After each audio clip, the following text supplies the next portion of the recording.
people who love their jobs accumulate more money and they do it Mm, faster than people who don't. So like they're richer and they get rich quicker because they love mhm. their work.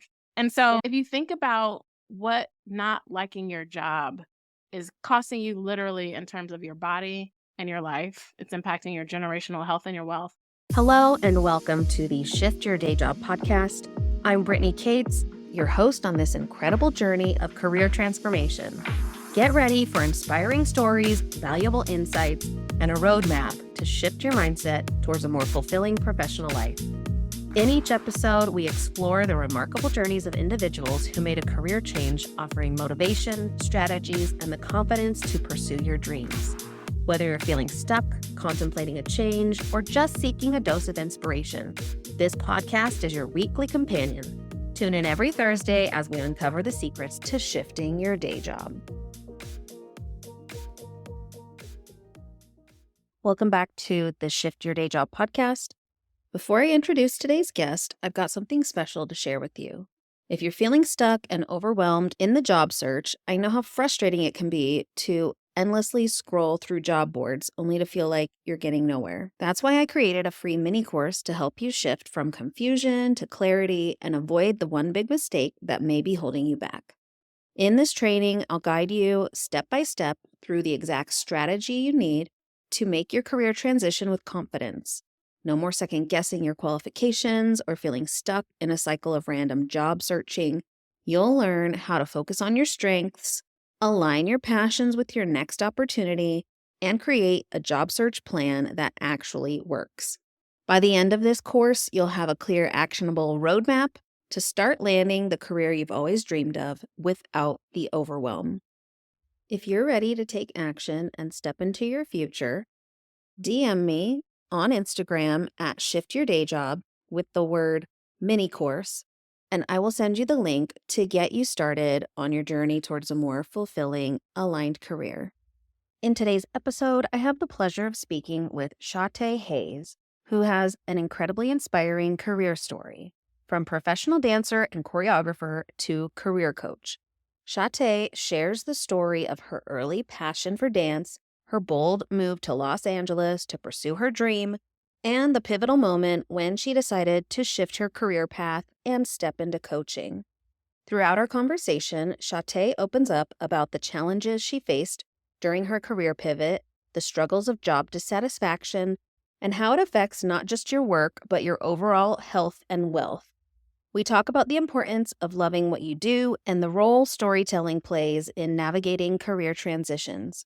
She also shares invaluable resources and tips for anyone looking to make a change in their own professional life. If you've ever felt stuck or uncertain about making a career shift, or if you're struggling with job dissatisfaction, this episode is packed with insights to help you move forward with confidence. Get ready to listen to this heartfelt conversation with Shaté, and don't forget to subscribe so that you can keep getting the support and inspiration you need to create the career and life that you deserve. Without further ado, please welcome Shaté Hayes to the podcast. Hi, Shaté. Welcome to the Shift Your Day Job podcast. How are you today? I'm doing well, Brittany. Thank you for having me. Yeah, so excited to jump in and learn more about your career and where you started and how it's evolved over time and what it is you're doing today. So, if you don't mind starting off with your story, that would be amazing. Yeah, my first career, I was a professional dancer and choreographer, and I had a career that I loved that I didn't know was even possible. I wasn't exposed to like commercial dancers growing up. When I was pursuing my career, I would always hear people say, "Oh, as soon as I saw the Michael Jackson Remember the Time video or the Janet Jackson Rhythm Nation video, I knew I wanted to be a dancer." But I didn't have that story because we didn't have cable growing up. So yeah, I wanted to be a fly girl in a living color. That was the closest I got to it. So even as I danced my whole life, like I've been dancing since the age of 3 or 4, I just knew that I always loved dance, but never really understood what the possibilities were. So I went to college, and then after college, I was on a track that was interesting enough, but not anything that really moved me. I studied psychology, and that was great, but I was on the pre-med track and that wasn't that great. So I just had this knowing in my spirit. If I'm going to do something every day, I want to love it. I want to feel good about what I'm doing. I don't want to hate the work that I have to do 9 hours a day, however long So moved to LA, pursued a dance career, and the rest is history. Got the agent, did the auditions, and performed a lot, traveled a lot, taught a lot. I got a master's in dance and was an adjunct professor for a number of years. And until one day it was, I think it's time for me to do something different. And so that kind of caught me off guard. And I'll just stop there because there's so much more to the story. Yeah. First of all, I love that. Like earlier on, when you were getting your degree or you got your degree and you were starting to work in it, you're like, I don't think this is it. And I think what was it that really got you to say, okay, I'm going to do something different? Because most people would be like, I've done all these things so far and maybe it'll get better, or maybe this is just how it is. What was it that kind of prompted that? No, I want more for myself. I think it was a couple of things. Like, one, it was the fact that I never stopped performing. So, even beyond childhood, being in competitive dance and in dance companies young and the dance experiences that you have to pay for, I was just still performing even in college. I was cheering and on step teams, and there was still a love of it there for me. It hadn't gotten old for me. So, that was one Mm. thing. So, I basically, I guess I'm saying I had the direct experience of knowing what fulfillment felt like. And then it was also like this thing about me that's sometimes a gift and sometimes not so much, where it is scarier and harder for me to stay in a situation where it doesn't feel good and it doesn't feel in alignment with who I am than it is to figure out how to move towards something different. And so I often prefer to take the risk towards the more or the different than to stay in ickiness for too long. There have been moments in my life where I had to have a job, right? To even as I was pursuing my dance career, I still had to have a job to pay my bills. And I remember those feelings of, oh my gosh, I hate this. I don't want to go to this job. I'd be in tears sometimes. Oh, I have to go here and I hate this place. And I don't want to live like that. So Mm. I'd rather just go figure out how to feel that way. Yeah, I love that. I feel like I talked to someone recently on the podcast and she said something similar like, I'm prone to take risks rather than sit in the stagnation or whatever. And I think as a society, we put so much value on structure and safety that a lot of people are very what's the word? Averse. Aversion Yeah. to risk. And what is it about maybe your upbringing or that your past experiences that make you be like, "Oh, no, I'm gonna do the risk. Like, I'm gonna take the chance." That's a really good question, because I spend a lot of time in therapy unpacking my upbringing. Yeah. I'll do, and it's been really interesting to learn, become aware of how much of your upbringing actually does. But I would say I definitely had the privilege of having a supportive upbringing, and so I always felt like I had a safe place to land, and had a family, a mom who was like always encouraging me to go do the hard thing, even if it was uncomfortable. And I remember even in dance classes, for example, when I was like really shy and shrinking like to the back, and I go to the back of the room, and she'd literally be in my dance class, go to the front. I paid my money just like everybody else, get up there. I don't care if you're scared or uncomfortable, go do it. And I remember other times when it was time to go to college and she sent me on a college tour to see all of these HBCUs. And I remember her saying, you got to get out of here. You can't go to college here. You're going to have to go out of state. You're going to have to. So she was always go see the world, and we'll be here if you need us. And I'm certain that's played a part in it because not everybody's had that. That's definitely a privilege that not a lot of people have that I am grateful for, quite honestly. Yeah, I love that. And I think I talk to people a lot about your support system. And so maybe even if you didn't grow up that way, having that example, who do you have now that's in your corner that's going to be like, go and do, and I'll be here. Like I'm that safety net.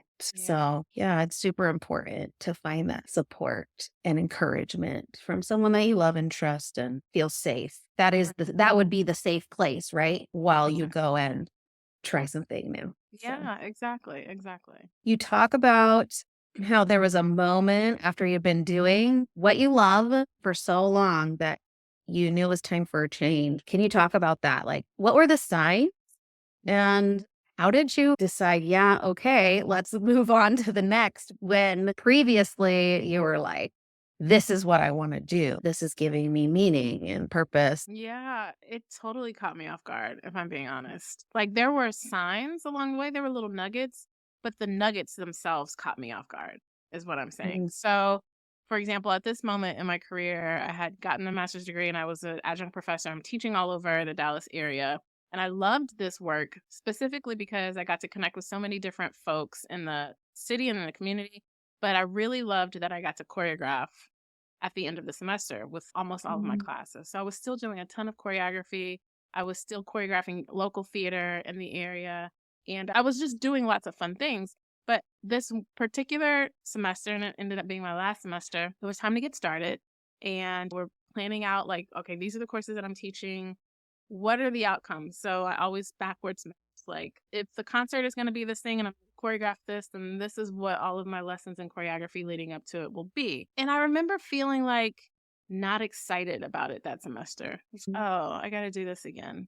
And I even caught myself like, oh, that's new. I'm not excited to do it anymore. And so I still went about doing it and preparing the way that I always do. But then it would happen in other ways. And so there was this Mhm. one moment in particular where I had traveled out of city to teach some classes and sort of adjudicate this dance festival. And as I was coming back, I was just, yeah, I think I'm ready for something different. Like, I'm ready for more. And some of the things that I had been processing before even having this moment was my friends are like buying houses and starting families. And like, still, my work is still taking me all these places, and I'm still working these really long hours. And I want a family one day. And I actually don't want to have to be working like 10-hour days and gone all the time. And wanna have a certain lifestyle. So, like, I, as a person, as a human, started to evolve and different things started to be important to me until the point where it was like, okay, I still love dance. I still identify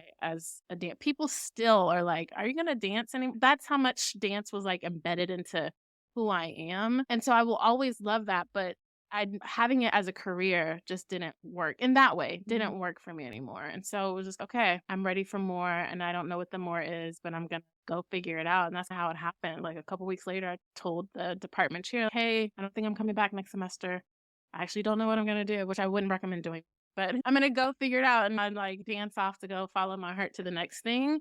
But yeah, it was just like my values changed, quite honestly. And so it was just time for Mhm. something different. Yeah. And I love that reminder of like over time, that's what happens as human beings. My priorities were shifting and my desires were changing. And sometimes it's more obvious for people like, oh, I just had a baby. Of course, my Yeah. priorities are shifting, or things like that come up. But then it's when you're a single person doing your thing, or spending all this time on your career, and then people are expecting you to still be successful in that way that you've been successful so far. And like you mentioned, people keep asking you, like, are you still going to dance? And so there's these outside expectations you're hearing of, am I doing the right? Like, people are expecting me to do what I've always done.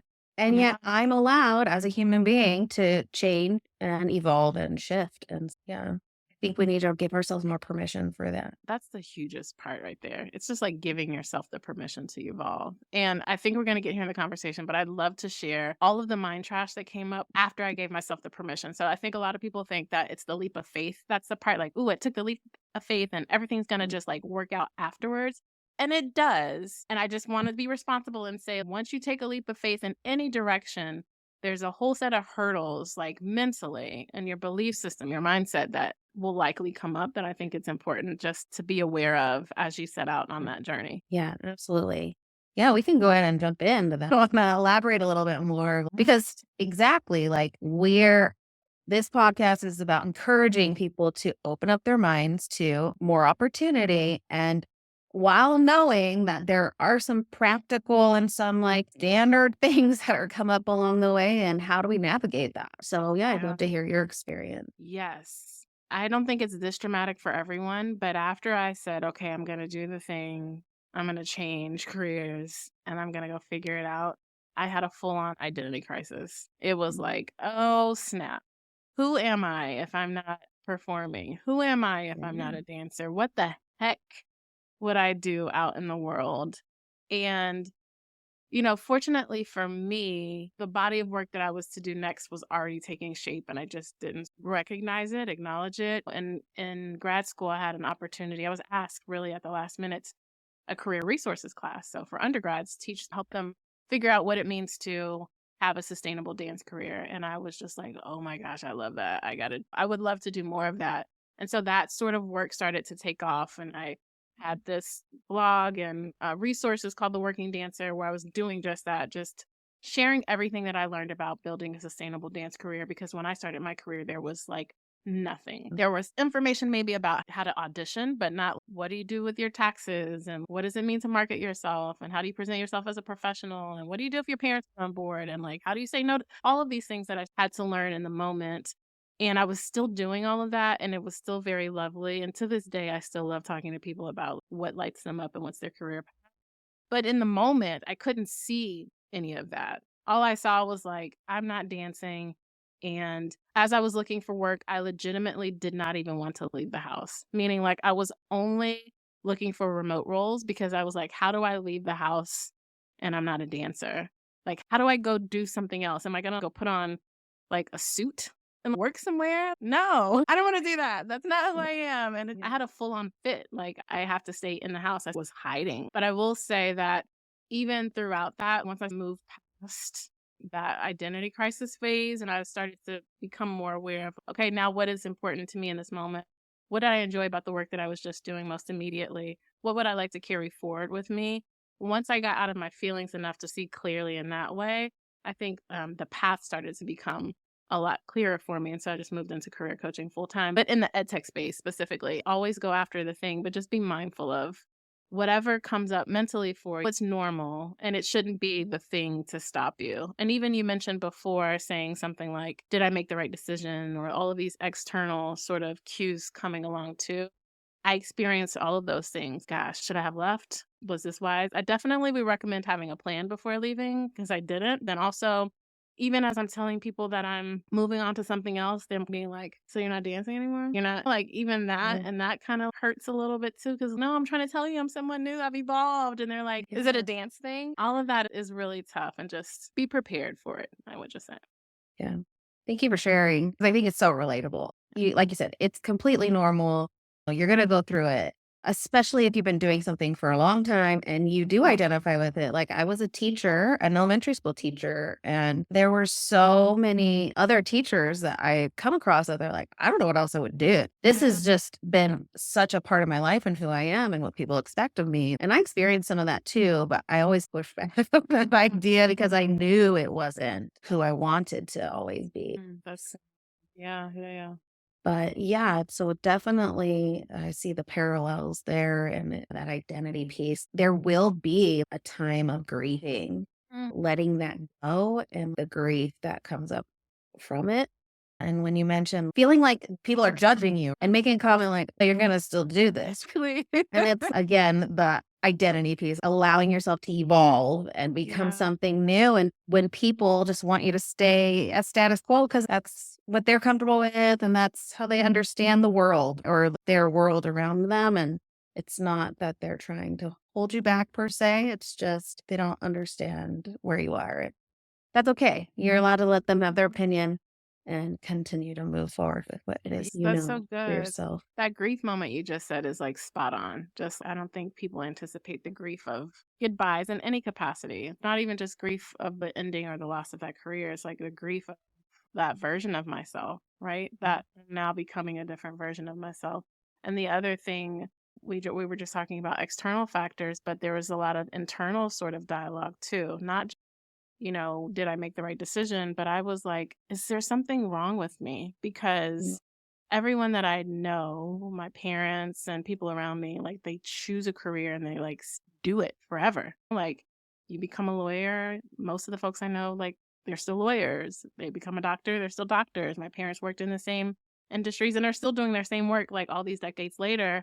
And here I am changing careers. And so I felt flaky or something was wrong with me. Like I was doing it wrong because I was ready to do something else. And that was difficult to overcome. And I think now on this side of it, as I tell my story, people are often like, oh, wow, you've done such interesting things. But in the moment, because I've had a pivot even since then, every time I pivot, I'm like, oh, here I go again. yeah. And no, that's self imposed. But the reality is there are a number of us out here allowing ourselves to evolve, but then there are still people who are choosing and still love the same thing that they've done for decades. And so Yeah. I sometimes wonder, gosh, is there something wrong with me? Because that's not the case for me, but Yeah.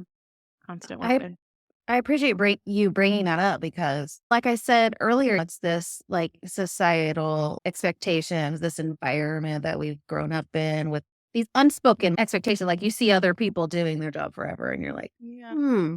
And then you start questioning yourself. And it's not always somebody outside of you saying, oh, you're doing something wrong. It's you making observations and then questioning yourself. And so I think all of this just comes back to learning how to love ourselves and accept, and again, the allowing of the humanness of our existence, because there's this idea of right and wrong or like good or bad. And most things are more nuanced than that, or there's more gray areas. And I think we just need to work on accepting that and loving ourselves through that. That's good. Yeah. Amen. Yeah. 100% agree. You mentioned wanting to talk about career dissatisfaction can really like negatively impact not only your health, but your wealth, which I thought was an interesting thing that I hadn't really thought of. So I'd love to hear more about that. Yes. Where do I even get started? I guess when I read these articles that I'll share with you, I was like, why aren't more people talking about this? Like, we need to be a bell for this because hating your job is literally killing you. That's me being dramatic. But Yeah. so there's this one article in Huffington Post that was like, hating your job costs you this. And it Mhm. goes on to list like all of these different physical and mental challenges, and it can impact your sleep, your digestive system. I think there are a couple other things that I'm forgetting. Your mental health, right? Anxiety, depression, like all of these things, right? And so over time, what that does to your health, actually, even just the sleep deprivation alone, like you add that up, it starts to build up and it becomes worse sort of health concerns. But then on the financial side, there's this article in Business Insider that is like people who love their jobs accumulate more money and they do it Mm. faster than people who don't. So like they're richer and they get rich quicker because they love Mhm. their work. And so if you think about what not liking your job is costing you literally in terms of your body and your life, it's impacting your generational health and your wealth. And I was talking to someone else recently and they were saying, like, not even just that, what about your relationships? If you're hating your job all day, you're coming home, is it impacting your partnership? Is it impacting your relationship with your kids, with your family, with your friends, like all of those things? Even in my dance career, I remember when I was pursuing it before it took off in a way that was sustainable, I burnt myself out and I was just on this hamster wheel of trying to make it happen and trying to go. And it wasn't that I hated my job, but even that fatigue and exhaustion and the wearing down of me energetically compromised my health and my relationships and all the things. And so when we don't like our work, it's literally costing us something. So you mentioned before the fears and folks not giving themselves permission to pivot. If you're staying in your job because, the devil you know is better than the devil you don't, like just think about what it's costing you. Like just weigh that and just consider, is it worth it? We put such weight on this sense of security. And this is what I know. I know I'm going to have a steady income and I'm going to have these benefits. I know these are the hours I'm working, Yeah. like all of those things. And I've been doing it for 10, 12, 20 years, whatever. But can all of those things sustain you versus this laundry list of how it's affecting Yep. your mental, physical, emotional well-being and that wealth piece, right? Yeah. It's interesting because I think about being a teacher. Every year you get a little bit of a bump in pay, like it's standard. If you get higher education, you can get more. And Yeah. yet there's like a cap, and getting out of that and going into the corporate world and realizing there's not a cap in the same way. You know what I mean? It's just been so eye opening. And oh, I was holding myself back from earning what I'm worth because I just thought, oh, this is just how it is. Mm, And yet I didn't know how it was at anywhere else because I was just so used to working in the education system. mm, And for so long, I lived in a way that was very frugal and mm. limited. I limited myself because I thought this is all I can do. Yeah. It's just That's a so mindset. yeah, it's 1000% a mindset shift. I love that you realize that because I feel like that way a little bit in my dance career too. Like what I allowed myself to accept or what I maybe shrunk back in like fear and not self-acceptance or not having self-confidence, like what I allowed to go on. And that's why I tell people now, like you literally get what you accept 100% of the time. And so the other thing I would add to that is it is a limiting belief to be like what I know about my life right now because it's certain and stable, which is an illusion anyways, because at any moment we can Mm. get laid off or like whatever the thing is. It's so limiting to think that's as good as it's gonna ever get. And also it's limiting to think, don't you think you deserve actually to have joy and fulfillment in your career? Don't you think you deserve to feel like you're doing what you're good at and what you like in your everyday and to make more and to live a life that you desire to live. So it's limiting in so many different ways in terms of what you think you're worth. Yeah. So you did mention that you've had multiple career pivots. You want to talk a little bit about how you got to what you're doing today? Yeah. I would be happy to. So I would say there's only been two major career pivots. I've had promotions along the way. So the first major one was going from dance career to career work full time. And so I started as a career coach in the EdTech space and then basically I feel like I worked every single type of job in workforce development on the career support side. So Mm. from coaching to the curriculum to then leading the curriculum team and then leading programs teams, workshops, like all of those things, right? Yeah. Did it for a nonprofit as well, leading their programs teams. And loved about that work is that I was able to help more than just dancers with their career switching Mm. and changing or growth. But what I didn't really like about workforce development programs was that so much of it felt like it was at the hands of the employer, the folks who were looking to do the hiring, which I think is an important part of the puzzle. But sometimes it felt like you're trying to fit people into these roles that maybe weren't in alignment with who they are or maybe what they didn't want to do. And I was always kind of like, sure, that's a great opportunity, but if it doesn't work for who they are, can we go a different direction? And so now, so the actual pivot, the second big pivot I'd say is me just branching out on my own to support professionals to build a body of work, but in their own on their own terms. So independently, I usually work with folks who might already be in a corporate capacity and aren't necessarily thinking about entrepreneurship in a traditional sense of the word, but might want to Mm. do like consult or contract doing work that they're familiar with or that they like. But even in that, I will tell you that this pivot, this most recent, I was way more strategic than I was when I left my dance career. I did not just say, okay, it's time to quit and go back on Yeah. my own. It was very much, okay, what kind of work do I want to do? Who do I want to do it with? And that kind of thing. And then I, at the top of this year, just decided to come back and work independently and help folks tell their stories and find the right strategy to help grow their work. Love it. Yeah. Do you think that because you had been working in the career space that it helped you like know what strategies to implement with during that change or 1000%. Yeah, I think a little bit it was working in the career space, but then it was also the individual learning that I did on my own when I was transitioning that first time from a dance career. So it was in that Mhm. space. I'm definitely a continuous learner. I read tons of books. I take courses. I have my own coaches and mentors and things like that. Yeah. And in that time, I remember taking a career course, and it was really a lot about networking and how to think strategically about career change. And I actually took that, I leveraged that even to get into the work that I started doing. And then I've leveraged it ever since to tap into my people to figure out what's next for me. And I think it's been really fruitful. Awesome. Yeah, I'd love absolutely. to read that. If you don't mind sharing, because I think networking is a huge piece of the career transition that a lot of people maybe they don't know, or people they do know, and telling them what they're trying to do.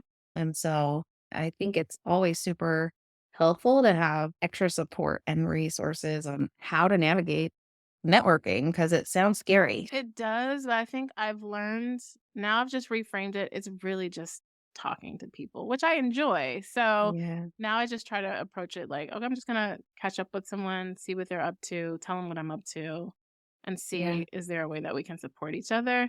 And I think if you maybe this might help someone else because it helped me. If you approach it from that perspective versus like I gotta find somebody to ask them to do something for me, Mhm. that becomes really scary because you're like, "Ugh, I don't wanna do that, but if let me see how I can help you. Here's what I'm up to. If you think of anything," like, that kinda Yeah. is like a low stakes way to approach it, Yeah, for sure. You mentioned something about helping people tell their stories. Yeah. Can you talk a little bit more about that piece of it? I'm so glad we're double clicking on this because I think this is a lesser talked about part of career growth, career advancement. What is needed is to tell the right freaking story 100% of the time in every single situation. If you think about when you're going out for a job, you need interview stories. You've got to tell those stories to advance in the interview process. When you're networking, it's about your stories. Even the promotion I've heard in my Mm, time in workforce development, I was a leader of a team. And so lots of times folks coming to me saying, I've been here for X number of years. Like, when's the promotion coming up? And I would often be like, that's not actually how it works. Like, short tenure, if your company has some sort of career pathing where the tenure is baked into it, sure. But if it's not that, then you've gotta build the case. You gotta tell the yeah, story, and I would say, "Hey, why don't you talk about, like, how the scope of your work has changed and, like, what impact you've had in the role so far?" You have to tell that story, and that is exactly what I mean, and especially with changing from one career field to another, I could not come into the career space, for example, from dance saying, you should hire me. Like, I've taught modern and tap and jazz to like people of all ages, and I performed in this show and I choreographed this one. Like, it doesn't matter to them. That's not the story to be telling to that audience. And so yeah, I had to adjust my story and only pull out the things that were most relevant to the target that I had at hand. And so yeah, it's that way with everything when you're trying to land a job, a client, a contract, influence, like all of it, it matters. You've got to be able to tell the story in a way that bridges the gap between where you are and what matters most to the people who are listening to you. yeah, Yeah. definitely. The thought that comes to mind is like the person that you're talking to is not going to figure out where the connections are. It's your job to make the connections for them. And if you don't, you stay stuck, Yeah. period. 100% of the time. You know how much time they spend on resumes. Like, nobody's going to sit and be like, oh, I think based on this, they're not going to Yeah. translate. You have to do the labor of that for them. Yeah, definitely. Thank you for sharing that. I think as human beings, storytelling is just such a big part of who we are and how our brain processes things. Yeah. And cultivating that and tapping into the storytelling when it comes to changing your job is crucial because people understand things better from a story versus any other way. It's fascinating. I did some research on it recently, so Yeah, there's that book, Stories That Stick, and I think Kendra Hall, I think it was in that book where she's like, people remember a story 22 times more than they remember a fact. that's So, yeah, it's super important. amazing. I've so enjoyed our conversation. I can tell you are like a wealth of knowledge. So if there's anybody and any listeners that want to learn more from you, where can they go to find you and work with you? Yeah, I love that. So, if you haven't already picked up on it, I'm all about strategy and storytelling, specifically to advance your career. And so, I've got resources for that purpose in particular at Lightcom. So, if you go there, you can pick up the resources, be plugged in. I send a little career story every day, just on the weekdays, a little short career story about all of the pitfalls I've learned throughout my transitions and things like that. And yeah, you'll be tapped in there. It's Lightcom. Awesome. And all of your links and everything will be in the show notes anyway. Can I share one other thing? Absolutely. Go for it. So, we were talking about resources before, and I wanted to make sure that I shared Yeah. the resource that I mentioned, but there are a couple other ones that I think would be really helpful. So, there's this book by Ashley Stahl called U-Turn. That's a really great book, but the course that I was talking about was hers. Yeah, she had the Career Design Lab or something like that. Yes. That's the course that I'm talking about. And then two other books that I think could be really helpful and relevant to this conversation. One is called Believe Bigger, and it's like a faith-based approach to purpose-driven work and, like, career change, and that's by Marshawn and I think Evans Daniels. And then the last book that I'd share is called Overcoming Under-Earning. So we were just talking about like Oh, our mindsets and like what we accept. I can't remember the author of that, unfortunately, but I'm sure if you Google it, it's Overcoming Under Earning. And I thought that was really helpful as I started to change my mind about what was possible for me. thank you so much. I appreciate that. You're welcome. Awesome. Enjoy the rest of your day and your weekend. And thank you again for being here on the podcast. Thanks for having me. Thank you so much for tuning in today, and a huge thank you to our guest for sharing such valuable insights. If you enjoyed this episode, please take a moment to leave a review. Your feedback helps others discover the podcast, and it means the world to me as I continue to bring you content that supports your career change journey. If today's conversation resonated with you and you're feeling stuck in a career that doesn't fulfill you anymore, I'm here to help. My one-on-one career coaching program is designed specifically for women who are ready to break free from the grind and discover a career that truly excites them. In our sessions, we'll uncover what's holding you back, identify your true passions, and create a clear, actionable plan to transition you into a career that aligns with your deepest values. You can get in touch with me directly at shiftyourdayjob@gmail.com, or you can connect with me on social media at shiftyourdayjob. I'd love to hear from you and support you on this journey. Until next time, I'm your host, Brittany Cates, and together, let's shift your day job.